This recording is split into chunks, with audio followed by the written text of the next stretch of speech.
Yo, what is going on? PartTimerZack here. In today's video, we're going to be checking out the A rank version of Chrome and just kind of going over his skill set and kind of predicting when he's actually going to be coming out. Now, a lot of you guys were kind of asking me to do a video on him, and I thought it would be kind of a cool idea to take your guys' feedback and just start showcasing characters that you guys are super interested in. So if you guys want to just comment down below and kind of let me know, hey, this is the next character I would like to see, or maybe we'll just come up with a poll on the community page and do a poll of like what kind of character you want to see and kind of go from there. I think that'd be very interesting to give you an idea of like what you can kind of essentially say for, or kind of recommendations and stuff like that. So let's go ahead and jump into Chrome and kind of talk about him, because I think he's a very interesting unit, and kind of giving an idea of when he's going to come out is going to help you guys out a little bit. Now, referencing like the JP&C inside, it does like a 3-month kind of thing. So with him being one of the units that actually comes out after Bianca, and I'm going to go ahead and guess that October is probably going to be when Bianca comes out. If we kind of follow the 3-month gap, essentially, I would go ahead and assume that he was probably going to come out on the November, December side. However, like I said, take it with a grain of salt, because we don't necessarily know what the acceleration is going to look like,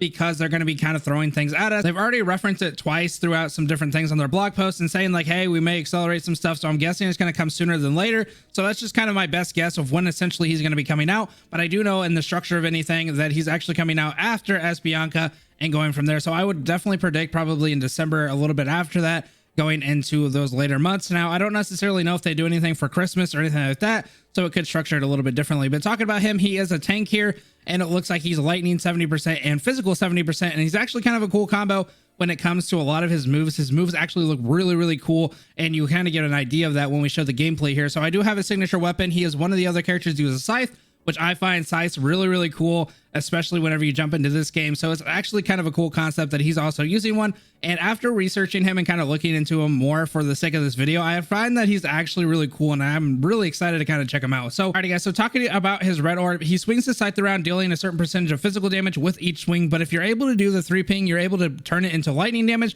So you do have a little bit of flexibility there from physical to lightning, which I find really kind of cool. And then going into his blue here, it's spin and bursts out electric pulse, dealing a certain percentage of lightning damage to nearby enemies and marks them. So this is kind of a cool thing. So the mark lasts 6 seconds. You deal a certain percentage of additional damage to marked enemies. And then you also have a little bit of a resistance here when you take damage from those marked enemies. So if you mark them, you are going to be doing a little bit more damage on top of your initial lightning damage. And then you're also going to be having a little bit of a resistance from them as well. So it's actually kind of cool to see that tank mechanic kind of play here, especially when you're going into his blue orb. So jumping into his yellow orb, you actually spin your Scythe around, pulling the enemies close to you, and follow up with a downward cut. Each spin actually does a certain percentage of physical damage, and then that downward cut is actually going to be doing some more lightning damage to nearby enemies. However, if you want to make that physical lightning, you can actually 3-ping it, and it'll turn it all into lightning, and it'll just do a little bit more lightning damage for you. So again, we're seeing that kind of flexibility with these units where you're able to kind of choose the damage that you're kind of doing. And I really appreciate that, and giving you kind of a mindset of like, okay, I can kind of do what I need to do when I want to do it, and I can kind of choose that however I kind of see fit. So going into his active, so here is his basic attack. It deals a certain percentage of physical damage in total. His ultimate skill here is actually kind of cool, and it goes into a lot of different things with his core passive. So I think you guys will kind of really enjoy this one. So it consumes 100 energy, calls upon a lightning to charge yourself, pull enemies closer to you, enter flash mode. Basic attacks will now turn into a dash attack. The mode lasts for 8 seconds. In flash mode, every 5 dash attacks will trigger core passive once. Each dash deals a certain percentage of lightning damage, and each strike actually deals another percentage of lightning damage. So as you can see, there's going to be 2 different ways that you can actually do the core passive from the ultimate skill, and then you can actually do it from a 3-ping combo and then stack it with the blue one. So after the 3-ping combo of any color, you can choose any amount of blue orb to form a certain percentage of shield on your maximum health. The shield will last about 4 seconds. When the shield expires, or a new shield is formed to replace the existing shield, the shield will explode and deal a certain percentage of lightning damage to nearby enemies. So not only are you getting this kind of buff from your core passive of giving you actual shield, every time that kind of stacks, whether you're using the ping system, whether you're using your ultimate, you actually do a little bit of an explosion there, and you get that shield back essentially. Or if it just kind of expires, maybe you weren't able to do the pings, or you weren't able to do the ultimate, it then again still kind of explodes and does quite a bit of damage. So it's really just kind of like a get off me kind of thing. It definitely helps out quite a bit when you're able to kind of use it with your ultimate and your core passive. Let's go ahead and jump up to his QTE, essentially his assist here. A lot of people are probably going to be using him on a lot of the lightning teams as kind of the main tank for a little bit, until Vera kind of comes out and is able to essentially replace him. But she will be actually coming out much later, and so you have a little bit of time to kind of jump in here and kind of use him quite a bit, and he is going to be quite useful for you. So initially dealing a certain percentage of lightning damage and decrease target's lightning resistance by a certain percentage, lasts for 6 seconds before returning back, dealing another percentage of lightning damage So you can see why he's going to be really good on the lightning team, because he's giving you a little bit of that damage, and he's also decreasing the resistance for your whole entire lightning team, so you can do a little bit more damage whenever you have lightning based attacks. And then he's going to be doing a little bit more damage jumping into it.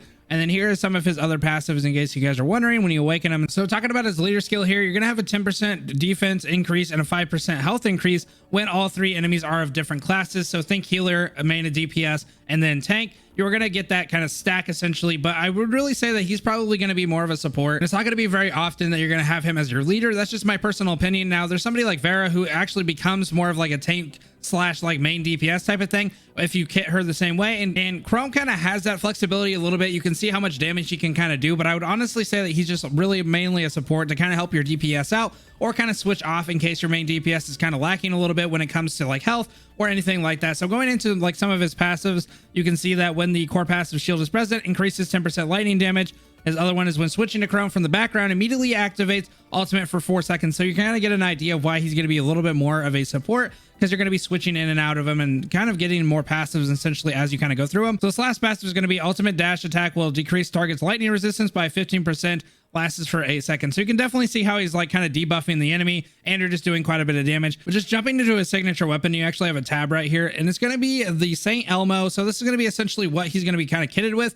And honestly, I wouldn't normally say that an A rank really needs the signature weapon, but this signature weapon really definitely helps him out when it comes to just kind of increasing that flash mode with that you get from his ultimate. So essentially it's going to be 10% more lightning damage right off the bat. When in flash mode, decrease the amount of normal attacks required to trigger your core passive by 2. You get an idea of how this really does help out when it comes to your core passive, and just giving you a little bit more extra lightning damage. Now this is going to be 436 at max, and then it's going to be 236 there for your crit. Now I went ahead and pulled up the 5-star here that is actually going to be coming out, and it looks like this is going to be a little bit lackluster when it comes to the damage and the crit. And then the skill here is actually going to be the all damage increased by 10% for 4 seconds after releasing a Q2E for or 3 orbs. So that is going to be kind of helpful because you are, as Chrome, kind of looking to use 3 orbs. However, I would really say that it's going to be a little lackluster when it comes to his overall kit, and it could be something kind of considering going for his overall, like, you know, signature weapon. Now, pulling up the game just to talk about his memories a little bit. This is going to be kind of a speculation a little bit, mainly because it's not really in the wiki anywhere. Alrighty, so really quickly, just talking about his memories and his breakdown. From what I understand, I've seen a lot of people from all the videos that I was kind of watching about him was using kind of this kit right here, but instead of the Irwin, they're actually using Darwin. And you guys have probably heard me mention Darwin quite a bit. Darwin is kind of one of those universal type of like really flexible memories that you're really going to want to have at your arsenal to be able to kind of flex around a little bit and help out a lot of teams. Now, they were kind of suggesting Alfie, and she can kind of help out with the Matrix upon the 3 ping with a 60-second cooldown. You can obviously go into the 6-star and boost that a little bit, because there is a 6-star version of that essentially is a little bit better in my opinion, and that is going to be Hannah right here. And Hannah, essentially on her 4-piece, she enters Matrix upon a 3 ping and gains a random single orb, and then it's only a 30-second cooldown. So honestly, if you're able to get the Hannah, that will definitely help you out. Now, I would like to get a little bit more familiar with the different memories and stuff that could definitely help him, because he is lightning based, but we'll definitely kind of get that as he kind of progresses and as he comes out. But in conclusion, I really feel like he's a really solid unit. However, I have the same kind of stance that I have on most of these A units, and it's going to be to kind of roll for the S's and hope that you get the A's. And you're not going to be wanting to really spend too much BC on specific A ranks, because you're going to be able to get them as you kind of progress and as you roll for S units. That's just kind of my general idea and the general kind of mindset that I have. Now, whenever they come closer, maybe that'll kind of change depending on where I kind of want to be as far as like units and stuff like that. But as of right now, I just wouldn't really roll specifically for an A unit. However, you know, whenever you kind of get them with your S unit, it's always a good idea to get an idea of how they play. But anyway, guys, I will see you in the next one. Have a good rest of your night. Peace.